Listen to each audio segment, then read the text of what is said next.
Are you ready to explore the unknown? Dive into the world of the strange, mysterious, and unexplained with Eerie Expeditions magazine. Each issue is packed with spine-tingling tales, cutting-edge paranormal investigations, and exclusive insights into hauntings, cryptids, UFOs, and more. Whether you're a seasoned investigator or just love a good ghost story, Eerie Expeditions magazine has something for you. Join our growing community of truth seekers and adventure lovers. Subscribe today at EerieExpeditionsMagazine.com and unlock the secrets of the supernatural. Are you ready? That's EerieExpeditionsMagazine.com, where the extraordinary is just a click away. Dare to discover.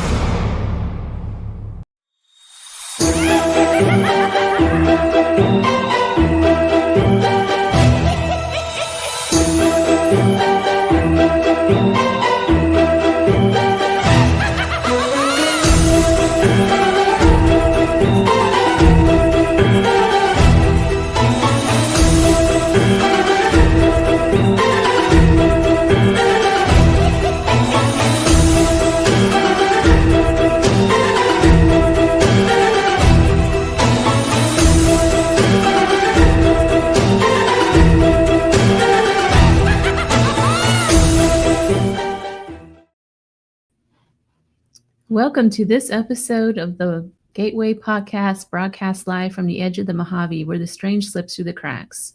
We are live on United Public Radio Network 107.7 FM, and I'm your host, C.L. Thomas. Tonight we're joined by a fellow radio host with GhostBox Radio, Greg Bakun. But before we get into that, you have been listening to Into the Night with Sean Kelly, and with his discussion on healings. Sean has been going through a lot right now, so keep him in your prayers.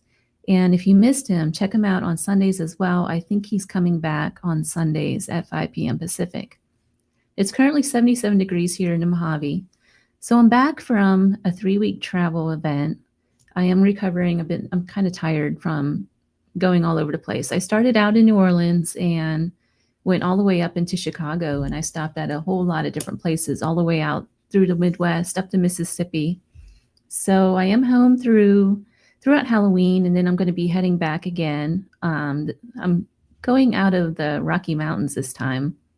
But while I was out, Vegas flooded with rain, and something else happened too. For those that listen to me know that I like to locate old mining shafts and gold mines in order to look for gemstones. And a few times that I've done this, I've come across 100-year-old dynamite boxes. They're just laying around all over the desert, and they look like little wooden crate, and it says right on them dynamite. But I never actually found real dynamite. Well, over by the Panier Saloon, just yesterday, someone did. They came across a box of old dynamite, and they currently have all the roads leading into that small community closed until they can remove it. They have like a bomb squad out there that is removing that dynamite. It's kind of neat.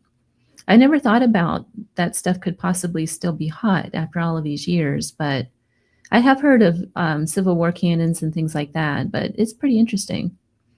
So over the past week, I got to tell you guys about Chicago. You know, initially I wasn't looking forward to visiting Chicago.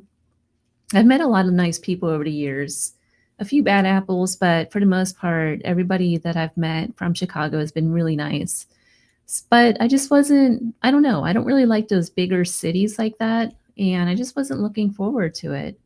But what a surprise that city is. It's so beautiful and it's so clean. When I was there, I had a chance to walk around the city for a little bit, and I got to see, you know, that weird bean thing that's in the middle of town. I did go to the Chicago Art Institute. I went to the original Goat Tavern in Harry Carey's location. They have like an old safe from a mob guy that used to live there. So it was kind of neat, a lot of history there.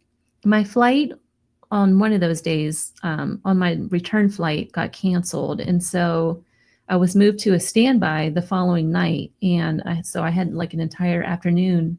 And what I did was I hooked up with a Chicago tour guide. I just met him through the internet by accident, and he took me around. He took me to the old Al Capone house.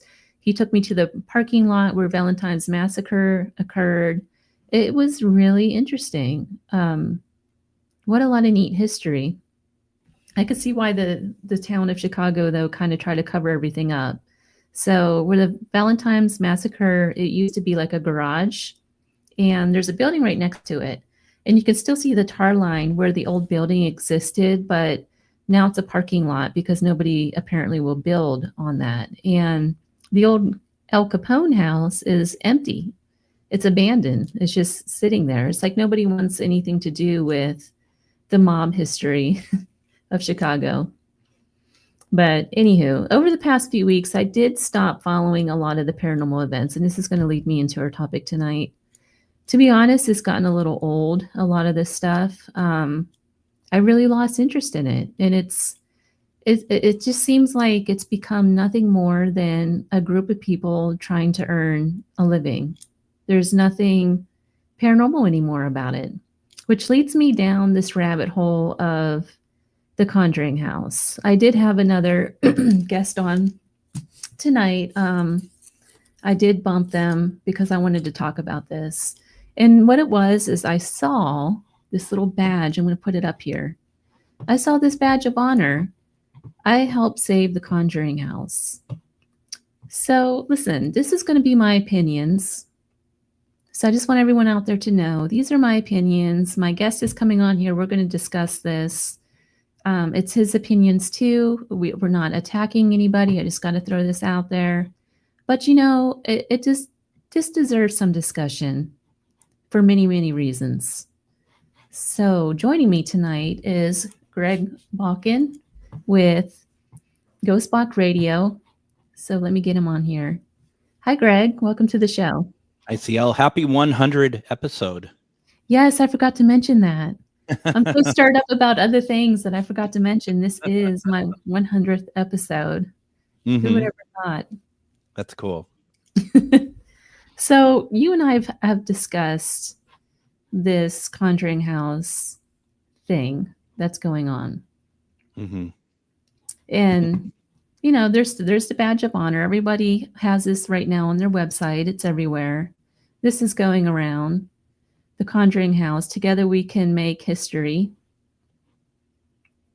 I helped save the Conjuring. I mean, what is going on here, Greg?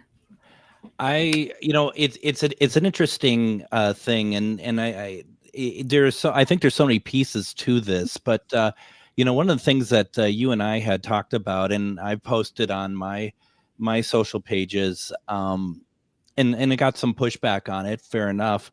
Is that there you have a very big paranormal celebrity in the form of Jason Hawes, who said that he was approached by Andrea Perron, who used to live in this Conjuring house, is what we call the Conjuring house for a hot second, and she had asked him because it's there's been some drama around it. It's up for auction now. Can you help save this house? I need you to help save this house. And so Jason had taken to his flock of fans and started a GoFundMe. And with that, he had asked people to donate money so that they can have an opportunity to buy this house. And where for me personally, I just... And my preface to this is you can put your money wherever you want, okay? I'm not trying to tell people how to spend their money. I am more trying to understand the purpose of why people are so interested in, quote, saving this place when probably 90% of the people who have donated have never gone nor never will go. And, I don't understand what people are like. It's the history. It's what's the history to it? The fact that the parents live there. If that's your answer, fine. That's fine. But I'm trying to understand. But to me, the bigger issue here, which I'm trying to figure out, is you have a paranormal celebrity who is asking for money to help save something that most people will never get to, and they just blindly do it.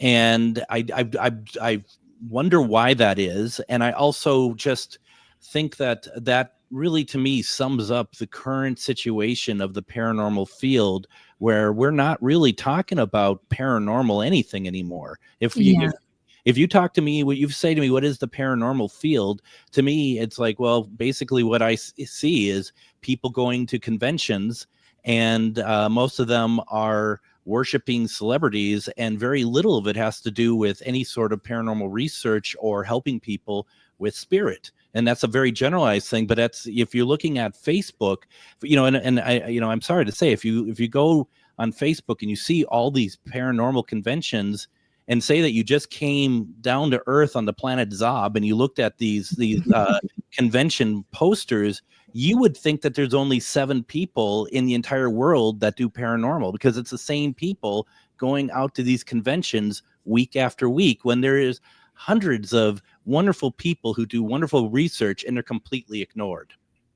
Yeah, you're absolutely right. And oh gosh, there's so many layers to this onion to peel away tonight. I don't even know where to start, but it's funny you mentioned the Paracons, because I had a big falling out a few weeks ago. Mm-hmm. And it's because I made a comment about one of the Paracons that went on. And what it was is this group of 15 people, they meet twice a year, and it's a hefty fee to get in the door of this thing. And they sit in a room, and they investigate the Washoe Club and a few other places around Virginia City. Now, that in itself is pretty cool. However, it's become more of a drinking club. It's like a social club for these little group of people to get together and hang out with Shane Pittman and a few other people.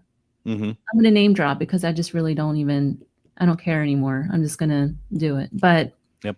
I made a comment about it and was vividly attacked online by people that were at that event. And they said that I was closed-minded, which, if anything, I'm being a little more open-minded, because I'm able to see the bigger picture of this thing. One person said that this was her family and that all of these people were her friends. Where are people making these kind of generalizations? These people are not your friends. If you didn't have that cover charge, they're not letting you in the door. They're not going to contact you outside of a Paracon. Yep. They're not calling you on a telephone. These people are not your friends. Yeah, no. I mean, and that's just it. I think that I find especially there's some really interesting groupies that are connected to a number of these paracelebs that I've seen over the years, and that they, like you just said, that they think that they're very good friends with them. And I've always thought to myself, if these people are your friends, are they reaching out to you between Paracons to see how you're doing, or, hey, I'm in the area, or, you know what, if you can't make, if it helps you to get to this Paracon, I'll take care of the fee to get in, because I just want to see you because we're friends. You know what I mean? And that's not going to happen. No one would expect that to happen, but that's kind of where to me it's coming from. It's like I think using the term calling them friends and stuff is such it's to me it's almost delusional, because they just, for some reason, some of these people really feel the need to make sure that we know, like you and I know, that they are closely connected to these paranormal celebrities, and it's some sort of status. You know what I mean? Mm-hmm. Which it isn't. It's very strange. It's very strange. And then you get into some of the people that are trying to be on these shows, which is a whole different ball game. They get interviewed for a show one time, and they have on their Facebook page that they work for travel channel and things like that. It's just such a strange culture to be a part of right now. Yeah, my favorite is the one who's milking, having been on the Holzer Files once, and that's what they like to be known the most for. And trust me, I don't know about you, I almost got onto a travel channel show, and I don't mean like being a guest on it. We almost had a show, and we were working through a production company called Tremendous, and they had done the shows for Tennessee Wraith Chasers and Ghost Brothers. We were working to get on a show, and I will tell you firsthand that the best thing that ever happened to me was not getting a show, because from that moment on, everything changes for you. And I don't mean like, oh, it's glamorous and amazing. It's as far as I'm concerned, you become a shill right from the start, because you're shilling yourself, first of all, because they're not going to pay you the money that you need to live. They're going to pay you the very basics. Even if you're on a TV show, obviously there are exceptions, because some of these paracelebs have been on for so long. You know, Zach is getting paid a lot more than anyone else. But if you're starting off, you're getting the bare minimum, because they think you're going to find your way into all these paracons, and that's where you're going to make your money. So right away, you are set up in a situation where you have to shill yourself out just to be able to try to make a living. And I think the stark reality for a lot of these people is you're on TV, and then you have to somehow go back to some kind of day job. They're trying to hold on to dear life as best as they can, because they don't want to have to go back to the normality that the rest of us have to deal with on a regular basis. Yeah, that's so true. And that leaves me with what's going on with these constant GoFundMes. Mm-hmm. But you know what? I'm going to get Sean in here real quick. Sean Kelly is another host. Hi, Sean. Can you hear me? Hello, everybody. So, Greg. Sean, yes, meet I can Greg. hear you. Yes, very well. Sean hosts another Greg. show with Into the Night, so he wanted to be in on the discussion a little bit as well. So yeah, that kind of leaves me now where you have all of these different GoFundMes. What's happening with these GoFundMes? I've seen them for cats. I've seen them for vet bills. I've seen them for just all kinds of things now. And now we're buying property for Jason Halls. And listen, I'm not saying that we shouldn't give money to people, but I just feel like there's real people out there that need things like GoFundMe for real health problems. Yeah. I mean, I think that that's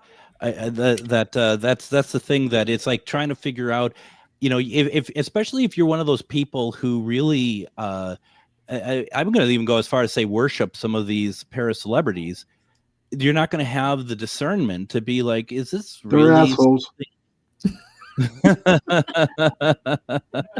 Leave it to Sean to say what he feels. Yeah, right. No kidding. Well, that works too. But and that's just it. I mean, what's real and what's not, and what's needed, and it's like, I think it goes back to what I said, that you know, a lot of these people don't want to go back to a real job either. Yeah, and I don't know, Sean, is that your radio?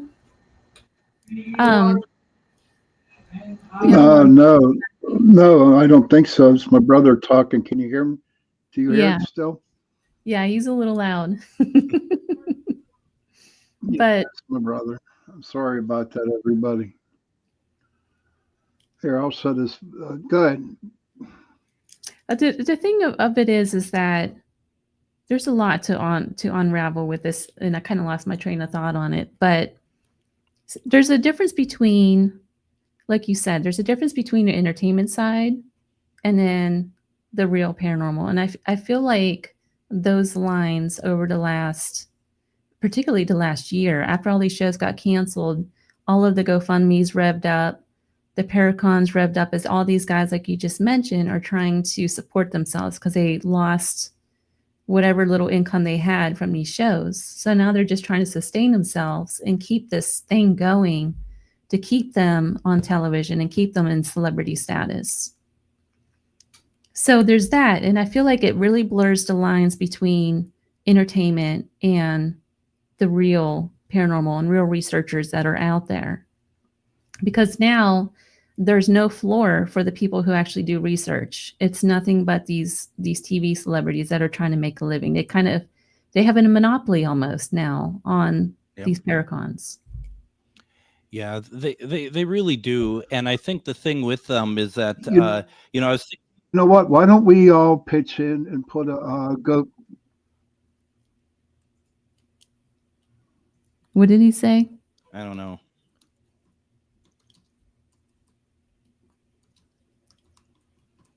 Oh, can you hear me?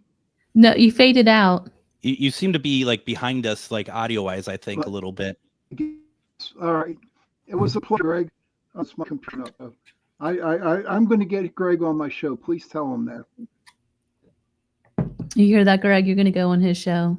Okay. Yeah, no, I heard that part. It just seemed like his audio was a little, like he was hearing us a little bit later than what we were talking, it seemed like. Yeah. He's got a lag on his audio for some reason. Yeah, one of those internet. Internet swear to lag. God.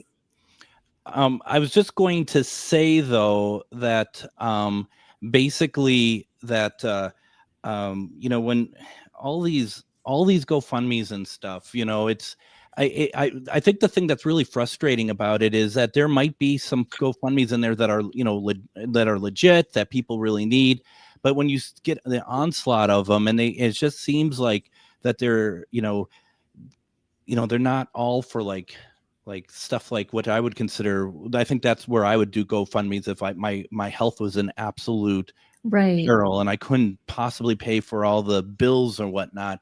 And you get stuff where people are, and I know this sounds like I'm judging people. I'm trying not to, but it's just, what on earth is it that people are like, I need money for my heating, for my electric, and it's like, well, what are you doing? And all you see people do when after you give some money, all you see is them going out to other like paracons and stuff or investigations, or showing off new equipment that they bought, and you're kind of like, what?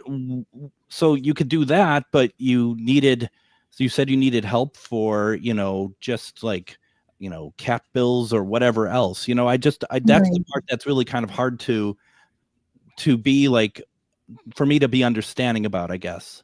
Yeah, and I've seen that a lot too in the paranormal community. Just recently, in the last few months, I've seen at least 2 or 3 people out there who were collecting money for eviction notices and things like that. But when you go through their Facebook, they're at paracons and things. I mean, these paracons are not cheap. No, and before anyone is judging us, like, why don't you just give the money? Why would you go through their Facebook page? I would guess just about everybody who is donating or see one of those, you're going through that person's page. You just are. That's just human. So I don't want people to be like, oh, well, you guys are judging. You're looking for a problem. And it's like, I don't think so at all. I think what we're doing here is we're trying to understand, because we're seeing an onslaught of these.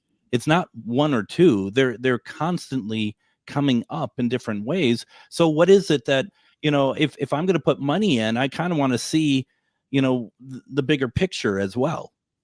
Yes. And I think that's it. You just hit it for me. I give money all the time to different charities.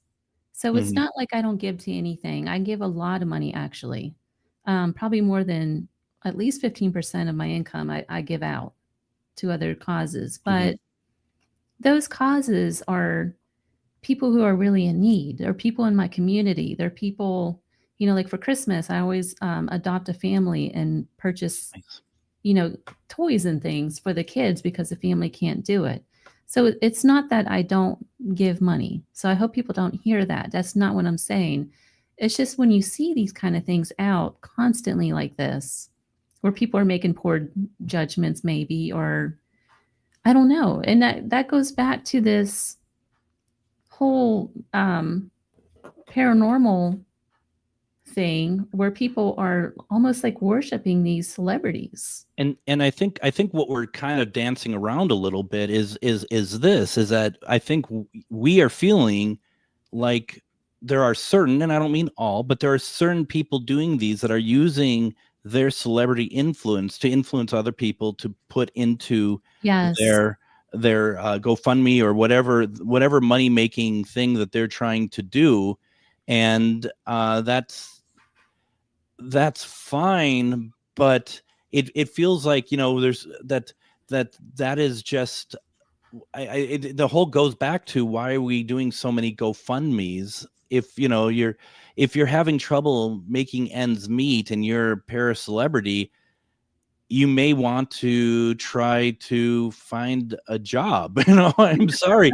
I remember Brian Cano at the Las Vegas convention, and talking with him a little bit, and he said to me, he goes, the thing that people don't understand is I'm on these shows and stuff, but I'm also at Amazon lifting boxes to for shipping and stuff. He's still doing, at that time, I don't know what he's doing now. I mean, that was 4 years ago, but at the time he's just like, people think that I am doing all this stuff and making a living off of it, but I'm doing these other jobs so I can make a living, be able to pay my bills. And I think that's important, because I don't feel like a lot of these people think that they should be, that if they did some paranormal celebrity, been on a show or something, some, not all of these people kind of feel like that they should continue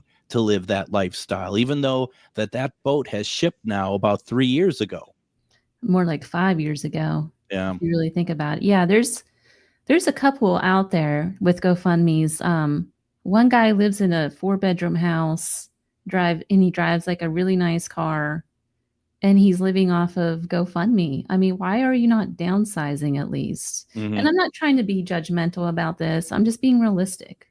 You're expecting everybody else to pay your way, but then you're living better than most of the people out there. Right. And don't you think that this is a conversation of more of maybe not, I mean, I know we've been focusing on the GoFundMes, but it's also like, just for folks to understand that, just be aware of what's kind of going on out there with this field, that, that there are people making some money. I don't doubt for a second that the people who are going to these conventions who are, quote, celebrities are not exactly always making the best money. I don't think that they are. But the point is it shouldn't be on, just if they're not working, it shouldn't be on just the fans to try to kind of support some of these people as well. And I think that's where my mind goes to, is the, just so people have awareness of that, be careful of the stuff that's being asked of you, and do the research and make sure that you are, the influence that some of these folks are putting out there, you're not, that you're not giving into, that you're just a little bit more discerning about some of this. Yeah. And, I've made my mistakes in giving money in the past to a few of these GoFundMes, and pretty much got burned by it. I thought these people were my friends as well. And it turned out that's not the case. They were just in it trying to make a buck from me, basically. Yeah. So it was a lesson that was hard learned. Well, and that's just it. I think it's very easy when we see some of these people, on TV or whatever a lot, we meet them, and if they show you any kind of favor, it's not impossible to be like understanding, like it's not impossible to be put under that spell of like, wow, you know what? I think we're friends. I think this is, I mean, it's not, I'm going to say it's human for that to happen. But once you kind of start to realize for some of these people, and you just kind of see how they treat you when they only talk to you, how you're giving them money, and then you see them turn up in like a really nice car or something, and you're just kind of like, Well, you're doing pretty well, aren't you? But yet you still have this GoFundMe going. Those are things to really, kind of, if you want to still give money, that's your money. You do whatever you want, but it might be time for you to start thinking about, well, is this really the best use of my money? And are these people really my friends? And what's worse, why are we placing them on pedestals in the first place? Back to the Conjuring house. So where's that little thing again? I'm going to put that back up there. This is the badge of honor that people are putting on their Facebook page after donating to the Conjuring house. So I'm going to ask the question again. What exactly are we saving this house from?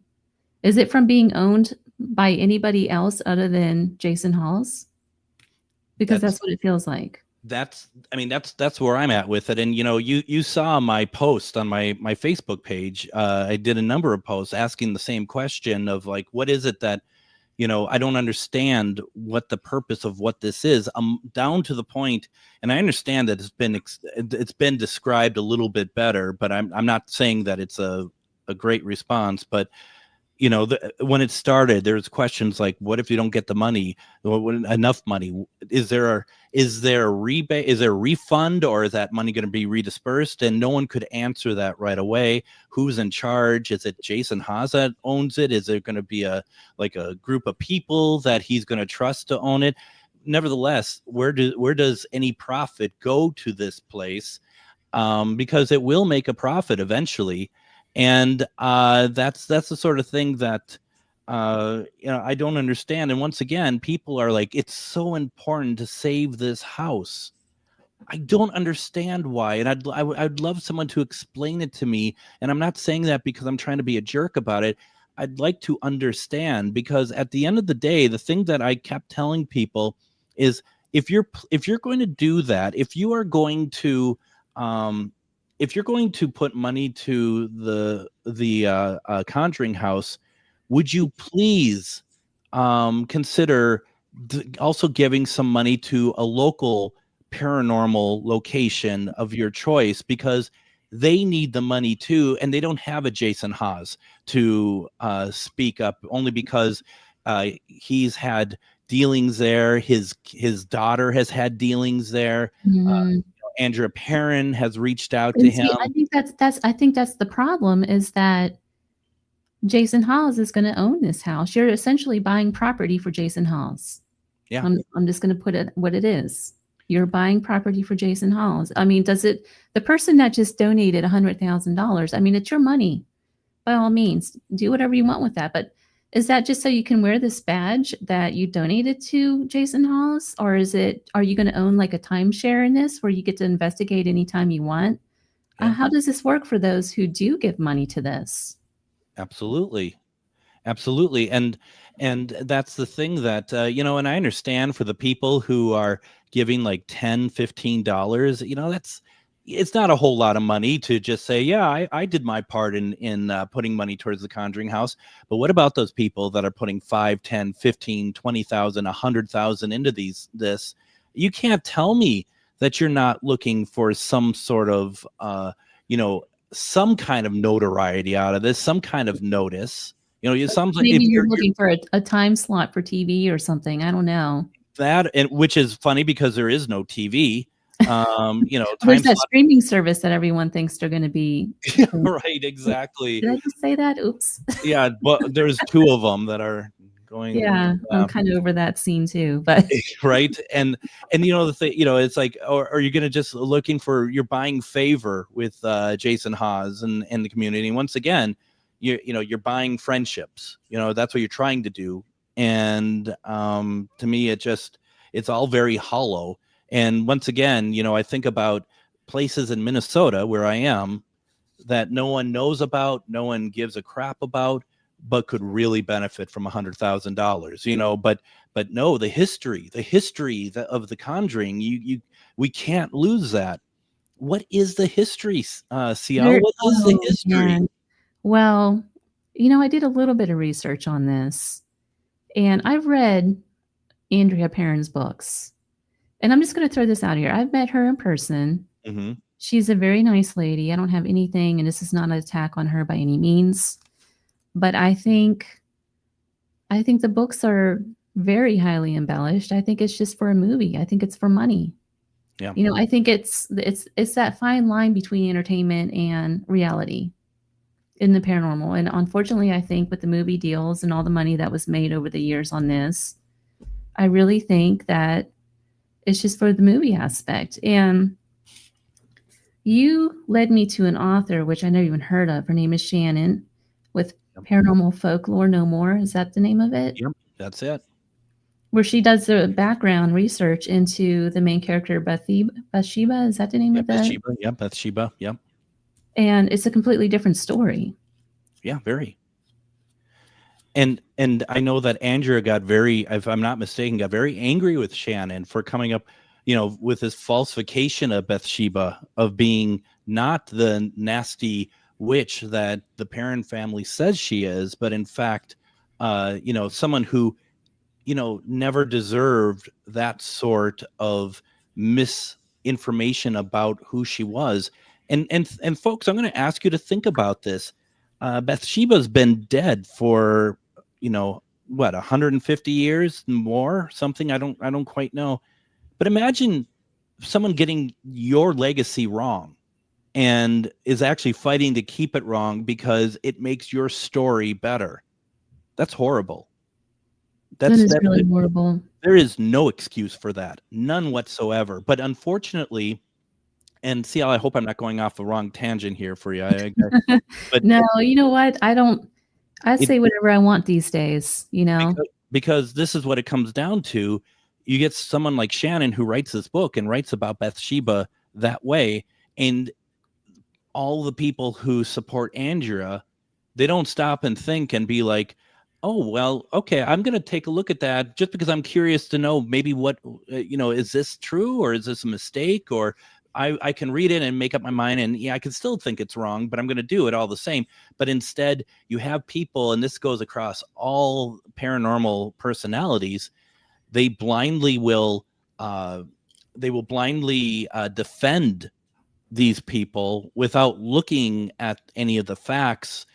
And it shouldn't even be as harsh as what I make it sound like. It should just be an open conversation of, you know what, this is what you thought was what happened, but there's information that came to light. Why don't you consider, reading this and taking that on board? But instead, you find people, anytime that you have any criticism or even feedback about some of these people, they just get ferociously angry. I mean, you just made the point earlier in the program about even just giving your opinion on a Paracon. Oh yeah. Anytime you give any opinion that's different from what I'm going to call them groupies, because that's what they are. The groupies, if you're saying anything outside of what they believe, then they're going to attack you full hearted. Absolutely. But as far as the people that lived in the Conjuring house, there's a whole list of them. One in particular, there's a bunch of newspaper articles about her. Her name is Norma Sutcliffe. She lived in the house from 1987 to 2019. So that's a long time. She says the house is not haunted. She even tried to sue the Warner Brothers for all the emotional distress and for the harassment that she was receiving while she owned that property. So it's kind of interesting. Why would a homeowner for that long come out and say that? Yeah. I mean, and that's the thing, because us as fans, we get fanatical about this stuff. So now this house that no one ever really knew about, suddenly everybody's flocking to see. They have to, can I get in and investigate? As you talked about, just the same as Amityville as well. Oh yeah, Amityville, perfect example. That one, the guy even there's a documentary out right now where the guy admits that he came up with the demon story just to get a lesser sentence. And that he was heavily on drugs. There was no demonic activity going on. The current homeowners of Amityville say the house is not haunted at all. Mm-hmm. The photo with the little boy that the Warrens had taken, which this is what kind of had me rethinking the Warrens initially. The photographer is the one that's in that photo, the little boy. It's the photographer. And if you want to know if you want evidence of that, I can definitely send that to you. For any listener out there, email it to me and I will send you the documentary and the recreation. There's a guy that recreated that whole scene. And that's the bit that bums me out, because I love that photo. I think it's so cool, but it's not real. And, but if you take someone like the Warrens, though, who were supposed to be, the godfather of paranormal, how did they miss that? How did they not know that the photographer is the one who did that? Well, and I hate to say this. I mean, there's a lot of cases that they were a part of that. There are people who they were trying to help that ended up not wanting their help. And this is one that, if I'm not mistaken, they ended up not. They only did so much with it. And I think with the Conjuring case as well, right? That they, even though the film gives the impression that they were there till the very end, it's like they clashed with the parents quite a bit. I know Ed did. And that's, that's something that I hate to say it, because it really bothers me to say. I mean, that's the thing that has really burst in my bubble over the last few months, is everything going on with them. Yeah, same. I guess I'm such a strong believer in this stuff until you give me reason not to, I guess. And it really makes me sad, because this is, that's partially my cornerstone of my faith in what is paranormal, based on, books I've read about them and stuff like that. Yeah. The Warrens, that it is a disappointment to me. And I feel like too, like the doll, for instance, we have that doll on tour. If that doll really was demonic and just so dangerous, why do we have it out on tour? And it kind of goes back to the Conjuring house. If everything, I read the books, if everything she says in those books are true, and it was such a horrible place to be at the time, and she had all of these negative experiences, et cetera, why do you want to purchase the house for it to be investigated in the first place? Right. Why do we not want to, and it's interesting, because like you said, that person lived in there till, what did you say? 2019. And then it went and became a paranormal location for investigators, which suddenly, apparently the spirits returned. Mm-hmm. And, it's kind of like, did they now really? They for nearly 40 years, nothing. But now that it's a paranormal destination again, it's dark and dangerous, and in the history, it needs to be saved. Come on. When did those books come out? The Perrin ones, Andrews, or? Yeah. I wonder if it's around that time frame. I think they were before, because I had her on one of my other shows way back in, I might even been 2016, 2017, maybe even before that, something though around that time. It's interesting, because you had the Heinzens purchased it in 2019 and they wanted to revamp the house and open it up to investigations. Mm-hmm. For some reason that didn't work out, and then that Jacqueline Nunez bought it. Yeah. And it was a place of business, and she owned it all the way up until the falling out, which I have to say this. There's a huge controversy between Jason Hawes and the ex-owner. Yes. Where he's vividly saying that he wanted to own the house and he's going to get it off of her. How much of this was actual harassment to get her out of the house to begin with? I know I'm stepping out on a ledge here, but I'm just going to throw it out there because it is up for debate. It's interesting because I don't know, and I'm freely going to say this, I don't really know anything about that episode, because to me that was paranormal drama. But what frustrated me about it, people who don't know anything about anything, there was immediately a villain created out of this. Mm-hmm. And I'm not saying that it's not valid. I just don't know. But that's the first thing that came to my mind. And right away, it looked just like the whole community, because once again, I think there were stickers like the I Saved Conjuring house. And everybody was like, I am for, whatever the right side was that they believed was the right Jason side. Hall side. Yeah. And I don't know the full story on that one either, but I am going to throw it out there because it is open for discussion about what happened there. Yeah. Because from the outside looking in, I don't know what Jacqueline did. I don't know who did what at this point because it's all he said, she said sort of things. But I can say this, there was a lot of paranormal bullying going on because what he did was he took it to social media and got all his fans against this woman. Of course she's going to lose. And I do about that. And I do believe part of it was that she was like treating her workers that were like off in the face of for the media side of the Conjuring house. She was treating them pretty poorly, like not paying them and stuff. But at the same time, once again, and this is, I think, a big problem with social media anyway, and you just said it, is when the way of getting to the bottom of it is that you are bullying somebody, and bullying doesn't always mean that it's a victim being bullied. Sometimes any kind of like mass oppression on someone, that's bullying. And was that really necessary here? I don't know, but to me, I just feel like that's almost a misuse of your power of a celebrity to turn it against anybody, quite frankly. Yeah, well, I've seen that before in the paranormal community too, because unfortunately, that's a thing in the paranormal world as well, where you have different celebrities who take a stand on something that they feel like they've been slighted in some way. And they always have a victim. I've seen it a lot with at least 4 or 5 different celebrities out there now. And what they do is they'll rant about it on social media, and then all of their fan base will go after that particular person. Yes. I've seen that many times. And it seems to be, that's become like their way of, it becomes their way of making themselves always in the right. If that makes sense.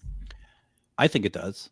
I mean, that's the way it looks like, in that and they can use their power, if you will, to sway that in the right way. And you got to ask, how many times, because there are some that have done this many times. How many times does it take for people to kind of be like, you seem to be in this situation quite a bit. Are you sure it's not you yourself? There's at least 2 or 3 of them that are always in that situation. It seems like. Absolutely.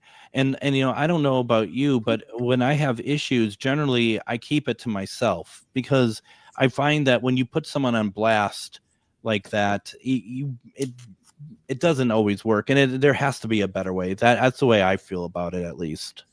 Yeah, same. And watch, because we're doing the show, I bet you I'll get blasted. Just wait. Yeah, I don't know. And the thing is like like with you. I mean, I don't, when I do my show, I don't really try to bring on celebrities any longer, because it doesn't. We're not talking about anything new here. We're not talking about any discoveries or research. We're talking about shows that have been made 3-4 years ago. There's a couple that I find I like quite a bit. I do like Brandon Elvis. Yeah, I do too. And I like, I just had on Jason Hewlett from up in Canada last night. But, the thing is, it's like, I much rather have someone come on the show and tell me new research or new theories, new concepts that excite them. And we can talk about that, instead of being like, kind of a fan wank of what they are. Some of these people are, talking about the glory days from 5 years ago. You know what I mean? Right. I'm in that same boat, and I've been saying that for a long time. So yeah, it's, what a world, what a community right now. But and I was just thinking about it, that I for a while I was going to interview Dakota from Project Fear. I mean, and it fell apart. Then he got in touch with me, and he's like, "Would you still like to do this?" And yes, but then it fell away. And it's like, even that, who I think that those guys are all really pretty cool. I think they have good heads on their shoulders and whatnot. But even that is just like, what's that going to do? That's not really going to do anything. And it's certainly not going to help my listener base by having these celebrities on, because they might come to listen to their favorite person on my show, but they're not going to stay afterwards. They're not going to stay the next night. So it doesn't really matter anyway. Yeah. And it's because they only want to hear the regurgitated stuff from that celebrity. And they hope that if it's a Facebook Live, they're hoping that we'll put up their comment and this person is going to say their name or something. I do believe that's a big part of a lot of Facebook Lives. I think you're right. And I have a rule on my show, and I tell my guests this: if people come in the comments and they say hi, please do not say hi to them, because I'm also a radio show, and people listening on the radio are just going to be like, who are they keep saying hi to? It makes no sense. So, yeah. Well, we've discussed a lot tonight, and I hope people don't think, this is a soapbox, I guess. I just saw that badge of honor going around today and thought, you know what?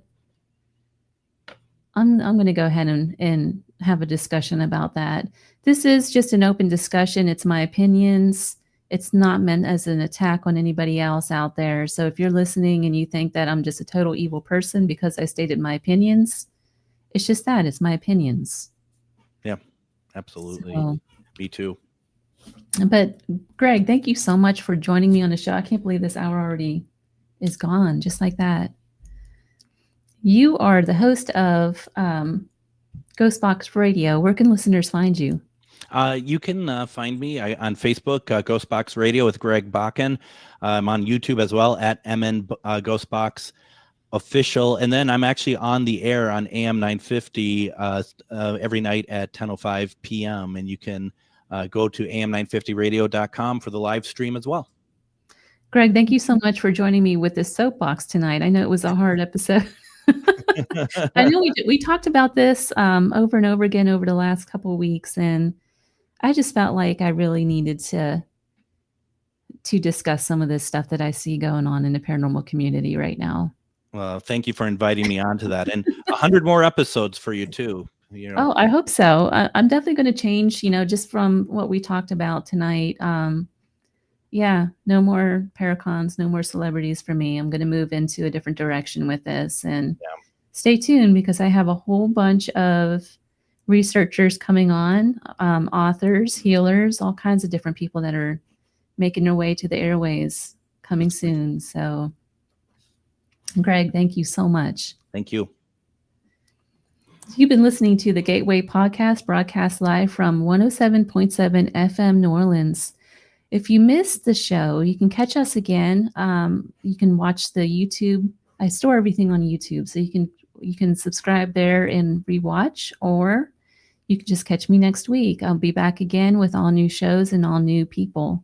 So stay tuned, and thank you all for listening. Until next time.